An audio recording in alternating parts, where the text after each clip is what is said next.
Olá, eu sou Pietro Lara, ator, palhaço e arte educador, e na nossa aula de hoje eu irei falar sobre práticas pedagógicas, abordando um tema bem específico que é a contação de histórias. A contação de histórias é uma ferramenta extremamente importante no fazer pedagógico dentro da sala de aula, e por isso convido a vocês a se aprofundarem comigo nesse conteúdo.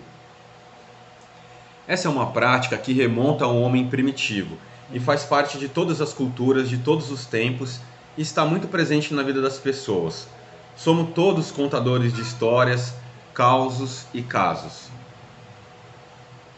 Os exercícios que irei passar e os conceitos que regem a contação, eu aprendi através de uma oficina com a contadora de histórias Regina Machado, autora do livro Acordais e professora da USP.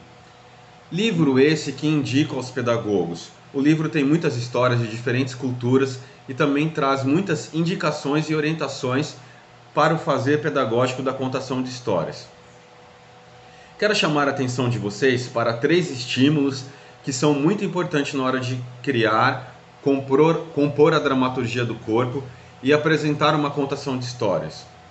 Os movimentos, os sons e a parte visual, plástica da história.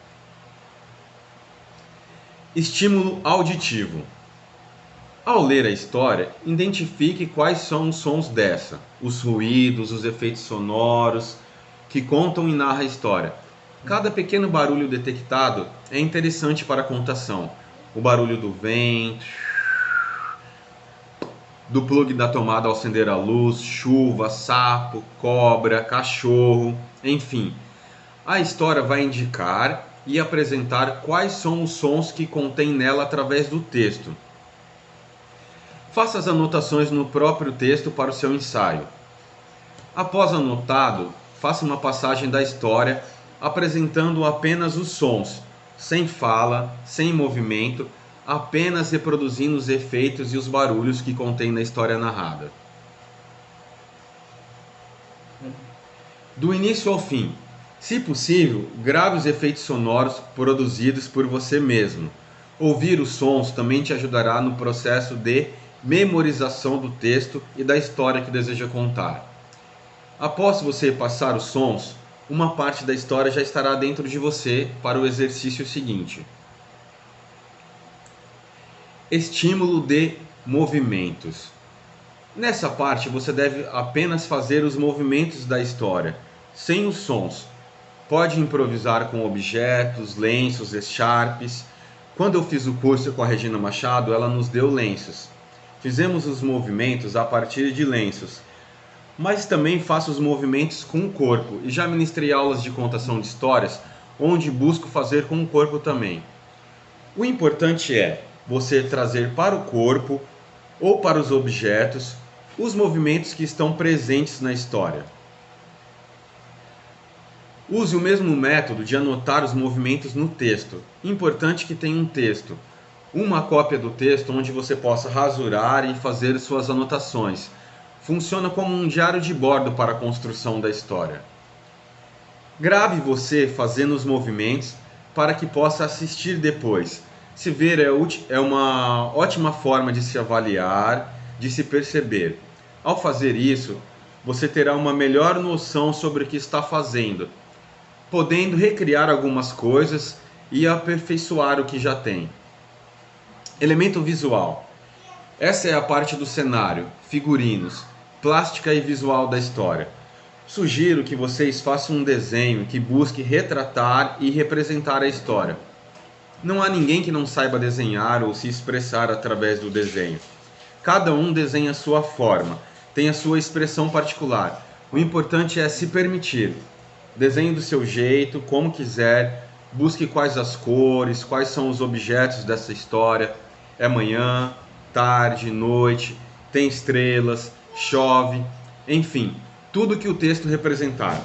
Você pode desenhar uma parte do desenho, uma cena, ou buscar representar o todo. Se sinta livre para criar e se expressar. Após a fase do desenho, é o momento de juntar os sons com os movimentos. Repasse 1, 2, 3 vezes, quantas vezes forem necessárias, até que o movimento e os sons fiquem de maneira fluida no corpo. Após juntar os sons e os movimentos da história, é o momento de trabalhar o texto. Muito provável que a essa altura a história já esteja no corpo. Uma técnica que utilizo de memorização do texto e que aprendi nas aulas de teatro e gostaria de compartilhar com vocês é a seguinte: eu leio o texto e depois viro para que eu não veja e anoto as partes que eu lembro do texto. Depois leio de novo e viro e anoto só o que eu lembro. Faço isso muitas vezes até que eu memorize o texto e ele acaba ficando orgânico. É muito fácil de memorizar textos para as contações de histórias dessa forma. Você também pode trabalhar as histórias a partir do livro, lendo para as crianças, mas é interessante que você faça um ensaio para trabalhar os movimentos, os sons. Isso vai deixar a história mais elaborada. Após memorizar o texto, passar os movimentos juntos dos sons, eu começo a pensar no cenário, figurinos e objetos que eu irei utilizar em cena. Gosto de pegar coisas que são bem simbólicas. A contação de histórias, ela está cheia de signos. É bom ler e interpretar quais os símbolos que a história traz. Trabalhar com os objetos que têm movimentos, objetos articulados, que têm efeitos sonoros ou visuais, algo que os surpreenda, uma engenhoca. As crianças são cheias de imaginação. É bom também soltar a nossa e deixar fluir. Esses exercícios também podem ser trabalhados com as crianças dentro de sala de aula. Uma dica que eu dou para você trabalhar isso é separar os alunos em grupo, tipo, um grupo vai trabalhar com os sons da história, outro grupo irá trabalhar os movimentos e o outro grupo irá trabalhar a parte visual. Dividir a sala nesses 3 grupos.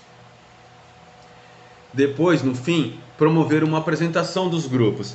Primeiro apresenta o grupo dos sons, depois o grupo dos movimentos e por último o grupo da parte visual. Aí, após essas 3 apresentações, pode-se juntar o grupo dos sons e dos movimentos e brincar com isso. Eu vou deixar uma atividade para vocês fazerem em casa, sobre a contação de histórias. Irei apresentar a vocês a poesia de Lobivar Matos, poeta modernista sul-mato-grossense que antecedeu a Manoel de Barros. A poesia é a seguinte: à noite, sucuri traiçoeira armou um bote e prendeu a tarde. Houve uma luta medonha, dir-se-ia uma sucuri quebrando um bezerro. Agora, a noite vai comer a tarde. Vê-se bem que a noite está ficando cheia, e que a tarde, agonizante, retorce-se toda, gemendo uns gemidos de silêncio. A noite comeu o corpo, mas ficou com a cabeça da tarde na boca. Alguém assistiu essa luta, porque lá em cima, no céu, uma lanterna acesa alumiava a terra e um bando de pirilampos voava em redor. Matos, 1935, página 26. Então eu vou repetir essa poesia para que vocês possam anotá-la e isso vai facilitar a vida de vocês. À noite, sucuri traiçoeira armou o bote e prendeu a tarde. Houve uma luta medonha, dir-se-ia uma sucuri quebrando um bezerro. Agora a noite vai comer a tarde. Vê-se bem que a noite está ficando cheia. E que a tarde agonizante retorce-se toda, gemendo uns gemidos de silêncio. A noite comeu o corpo, mas ficou com a cabeça da tarde na boca. Alguém assistiu a essa luta, porque lá em cima, no céu, uma lanterna acesa alumiava a terra e um bando de pirilampos voava em redor. Matos, 1935, página 26. Então essa é a poesia de Lobivar Matos, poesia sul-mato-grossense modernista. O Lobivar Matos ele inspirou Manoel de Barros a escrever poemas sobre o Pantanal, sobre a nossa região, sobre a nossa cultura, sobre o homem pantaneiro. E a tarefa é o seguinte: vocês vão ler essa poesia, anotá-la em uma folha de caderno.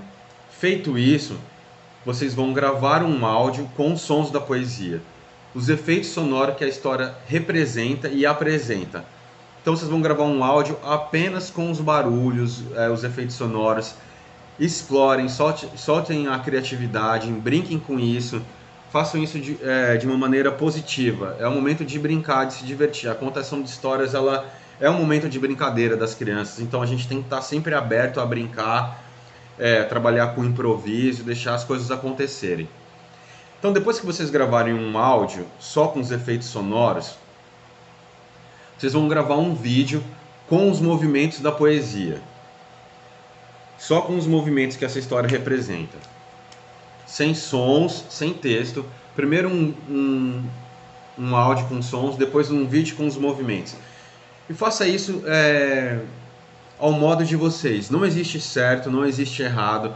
O que tem é a sua forma de se expressar, o que tem é o seu corpo. Nossos corpos, eles são bem diversos, cada corpo ele tem uma particularidade que eu vejo como uma potencialidade e não como uma limitação. Então grave o áudio com os efeitos sonoros, depois grave o vídeo com os movimentos. Depois vocês vão fazer um desenho dessa poesia e tirar uma foto para me enviar, para que eu possa ver o trabalho produzido por vocês. Esse trabalho ele conta como uma atividade, ele vale nota, é como se fosse uma prova, então se não fizer, não vai ter nota. Feito tudo isso, você pode também depois fazer um outro vídeo, onde você vai juntar a parte dos sons com a parte do movimento. Feito isso, juntou os sons e o movimento, grave um outro vídeo, que é sons, movimento e a parte do texto, de acordo com o que vocês lembram. Não fiquem muito presos ao texto. Uma vez que você memorizou o texto ele já vai estar dentro de você. Você pode trocar uma palavra ou outra. Enfim, cada um tem o seu modo de contar a história. É como aquela brincadeira telefone sem fio. Eu conto uma coisa para você, quando você vai contar para o outro, você vai acrescentar algo, você vai mudar uma palavra, você vai mudar uma entonação. Então, cada um faz o seu modo e você pode criar também, tem toda a liberdade. Uma vez que você conta a história ela passa a ser sua, ela pertence ao seu corpo. Então, encontre a sua maneira de fazer e não se sinta preso a nada. O importante é brincar e se divertir.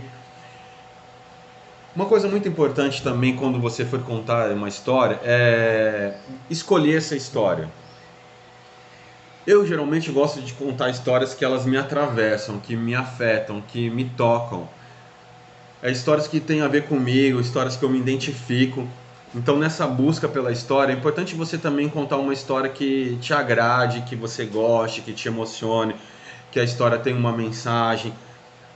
Quando você for contar essa história dentro da sala de aula também, é importante depois da apresentação, a gente sentar com as crianças, fazerem uma roda e deixar eles também falarem o que eles aprenderam da história, qual parte que eles gostaram, o que eles acham, se eles concordam ou não. É importante essa liberdade de expressão para a criança, porque isso também vai deixar o quê? Ele à vontade para soltar a sua imaginação, soltar a sua criatividade, a sua espontaneidade, que é muito importante. E às vezes a gente, como pedagogo, como professor, a gente quer muito impor a nossa realidade e acaba perdendo esse lugar da escuta, esse lugar do sensível, de perceber o outro. Então faça isso em uma roda, debata essa história, pergunte a eles o que eles mudariam na história, se a história poderia ter um final diferente, qual o final que eles podem sugerir. Então é um exercício de imaginação e criatividade. Então essa foi a nossa aula de hoje sobre contação de histórias, essa prática pedagógica muito importante, cotidiana, rotineira dentro da escola, dentro da educação infantil. Espero que vocês tenham gostado. Eu me chamo Pietro Lara, sou ator, sou professor, sou palhaço. E eu me coloco à disposição de vocês também aqui, caso tenham alguma dúvida. Se vocês quiserem me mostrar também os áudios, os vídeos do processo, as histórias que vocês escolheram. Eu estou aberto para essa troca, para a gente compartilhar e juntos podemos chegar num lugar melhor. Um abraço e até mais.